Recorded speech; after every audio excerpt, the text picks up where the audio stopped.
તે કાર્યક્રમમાં પ્રધાનમંત્રી નરેન્દ્ર મોદી સંબોધન કરી રહ્યા છે। સીધા ત્યાં જોડાઈએ। वहां पर आपने कोई भेदभाव नहीं देखा होगा।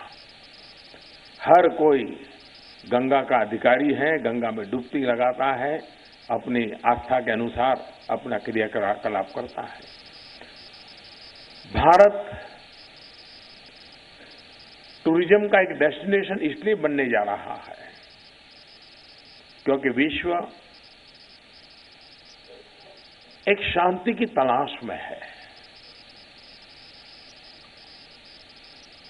व्यक्ति के जीवन की आपाधापी से भी वो कुछ पल अपने लिए, अपने इटर्नल के लिए बिताना चाहता है। धन, वैभव, समृद्धि, बढ़िया होटल, ये सारी चीजें उसको प्रभावित तो करती हैं, प्रेरित नहीं करती हैं। उसको इंप्रेसिव वर्ल्ड से वो उब चुका है, वो इंस्पायरिंग वर्ल्ड की खोज में है। और आपने कुंभ में अनुभव किया होगा कि भौतिक संपदा की कमी के बावजूद भी एक अंतर मन के आनंद को कैसे खोजा जा सकता है, संजोया जा सकता है और उससे जीवन की राह बनाई जा सकती है, वो आपने भली भांति अपने आंखों से देखा होगा। और मुझे विश्वास है कि जब आप अपने देश से लौटोगे तो वहां भांति भांति के लोग आपसे पूछेंगे कि आखिर था क्या? क्या एक नदी के अंदर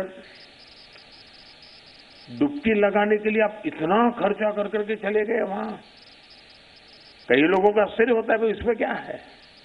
लेकिन जब आप वहां का दृश्य देखोगे और मेकशिफ्ट अरेंजमेंट, भारत की ऑर्गेनाइजिंग कैपेसिटी का लेवल क्या है, ये अपने आप में आपने अनुभव किया होगा।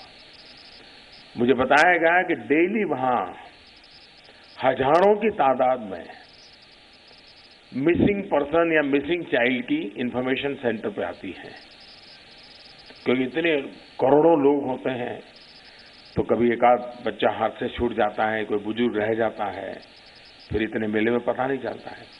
वहां इतना परफेक्ट मैकेनिज्म है कि घंटे 2 घंटे में वो मिसिंग की कंप्लेन आते ही उसको खोज करके उसके परिवार से मिला दिया जाता है। कोई कल्पना कर सकता है? हर दिन गंगा के तट पर एक प्रकार से यूरोप का एक देश इकट्ठा होता है डेली, और सारी व्यवस्थाएं मैक्सिफ अरेंजमेंट में हो रही है। यानी जो मैनेजमेंट के स्टूडेंट्स हैं, यूनिवर्सिटी है, उनके लिए ये केस स्टडी का विषय है कि इतनी बड़ी मात्रा में लोग अपना अपने तरीके से आए हैं, अपनी आदतों को लेकर के आए हैं, अपनी भाषा को लेकर के आए हैं, लेकिन एक ऐसी व्यवस्था जो सबको कैटर कर रही है, सबको संभाल पा रही है और सबकी आशा अपेक्षा को पूरी कर रही है, ये अपने आप में मैनेजमेंट की दुनिया की एक बहुत बड़ी घटना है। और विश्व का इस तरफ ध्यान जाएगा।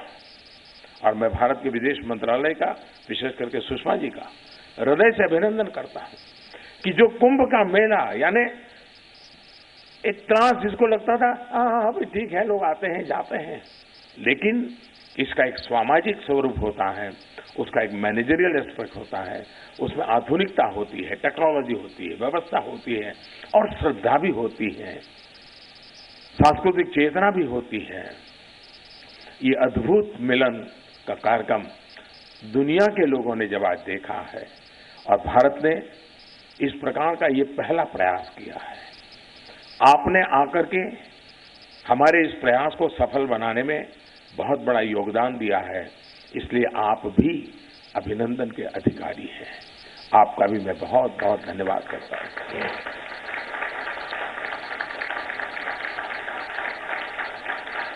भारत में जिस प्रकार से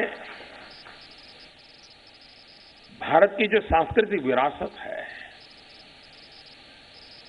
ये विश्व को आकर्षित करने का अभूतपूर्व सामर्थ्य है उसमें, और हम इस पर प्रतिबद्ध हैं किस प्रकार की योजनाओं के द्वारा हम दुनिया को भारत की इस महान विरासत के साथ भी जोड़ना चाहते हैं। और मुझे विश्वास है कि विश्व भारत की, आधुनिक भारत की भी पहचान करेगा और अनमोल विरासत से भी भारत से दुनिया परिचित होने के लिए प्रयास करेगी। आने वाले दिनों में हमारे यहाँ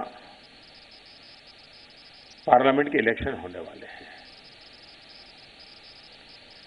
जैसा कुंभ का मेला, उसकी मैनेजमेंट, मेकशिफ्ट अरेंजमेंट, वहां का पूरा टेक्नोलॉजी के द्वारा व्यवस्थाएं, ये अपने आप में एक आकर्षण का केंद्र है। वैसे ही मोर देन 800 मिलियन लोग वोट करें, निष्पक्षता से वोट करें, उसका पूरा जो मैकेनिज्म है, दुनिया का सबसे बड़ा ये चुनाव होता है, दुनिया का सबसे बड़ा।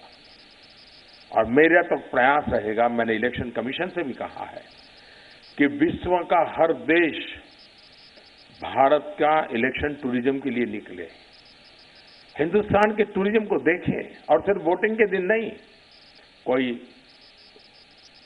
मार्च महीने में आए, कोई मार्च के सेकंड वीक में आए, कोई मार्च के थर्ड वीक में आए, कोई अप्रैल में आए, कोई मई में आए। लगातार दुनिया के हर देश के दो प्रतिनिधि हर हफ्ते यहां हो। हजारों की तादाद में विश्व के लोग आए कि भारत में डेमोक्रेसी कितनी लोगों के रगों में है।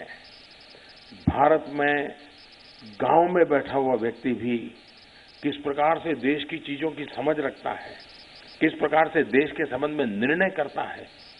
विश्व के लिए भारत का चुनाव अपने आप में अजूबा है।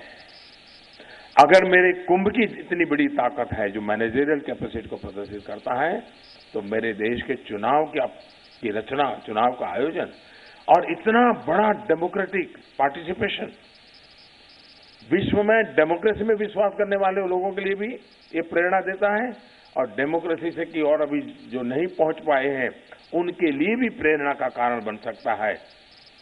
तो मैं चाहूंगा कि मेरे देश का इलेक्शन कमीशन इनिशिएट करे, हमारे विदेश मंत्रालय उनको पूरी तरह से मदद करे, और दुनिया भर की यूनिवर्सिटी, दुनिया भर के स्टूडेंट्स, दुनिया भर के डेमोक्रेट्स, ये सारे लोग जो लोकतंत्र में विश्वास करते हैं, वो आने वाले दिनों में लोकतंत्र का जो कुंभ होने वाला है उसे भी यहां आए, देखे। और भारत के सामान्य मानवीय का लोकतंत्र के प्रति कमिटमेंट जो है, भारत के सामान्य मानवीय का मानवीय मूल्यों के प्रति जो कमिटमेंट है, उसको अपनी आंखों से देखे और दुनिया के संदेश दें कि भारत, हम जो सोचते हैं, जो सुनते हैं, किसी की नजर से जो देखा है, हमने अपनी नजर से एक दूसरा हिंदुस्तान देखा है, असली हिंदुस्तान देखा है, सामर्थ्यवान हिंदुस्तान देखा है, और विश्व को कुछ देने का सामर्थ्य रखने वाला हिंदुस्तान देखा है। आपने जब अक्षय वृत देखा होगा, भारत के लोगों के लिए अक्षय वृत एक श्रद्धा का कारण होगा। लेकिन मान लीजिए उस श्रद्धा से आपका परिचय न भी हो, तो आपको इतना तो पता चलेगा कि देश कितना प्रकृति प्रेमी है, कि हजारों साल से एक वृक्ष के प्रति इतनी आस्था रखने वाला जो समाज पेड़ और पौधे को में भी परमात्मा देखता है, अगर उस समाज को कोई समझे तो विश्व को कभी क्लाइमेट चेंज और ग्लोबल वार्मिंग की समस्याएं झेलनी नहीं पड़ती, अगर इन बातों को हम पहले से समझते। वो सिर्फ एक वृक्ष के दर्शन नहीं थे, वो भारत के लोग शायद उसकी माइथोलॉजी जानते हैं, भारत के लोगों के लिए वो होगा, लेकिन जो माइथोलॉजी को नहीं जानते हैं उनके लिए ये सामर्थ्य है कि हम पौधे में भी परमात्मा देखते हैं, और हम प्रकृति के प्रति इतने सहजीवन के अभ्यस्त है, सहजीवन के साथ साथ प्रकृति के प्रति अपार श्रद्धा रखने वाले लोग हैं, जो मानव जात की बहुत अनिवार्यता है। आज प्रकृति के साथ संघर्ष के कारण मानव जात जो संकटों में फंसी हुई है, उससे निकलने का रास्ता भी इसी महान परंपरा ने दिया है। चाहे अक्षय वृक्ष का दर्शन हो, नदी के प्रति श्रद्धा की बात हो, अप टू डेट मैनेजमेंट की बात हो, किसी भी पहलू से देखें, दुनिया के लिए एक केस स्टडी है, यूनिवर्सिटीज के लिए केस स्टडी है। और भारत के प्रति आकर्षण बढ़ाने के लिए भारत की महान परंपराएं मानव जात के कल्याण का रास्ता दिखाने वाली परंपराएं हैं। इस दृष्टि से भी बड़ा महत्वपूर्ण है। ऐसे महत्वपूर्ण अवसर पर आपका आना मेरे लिए बहुत ही गर्व का विषय है, आनंद का।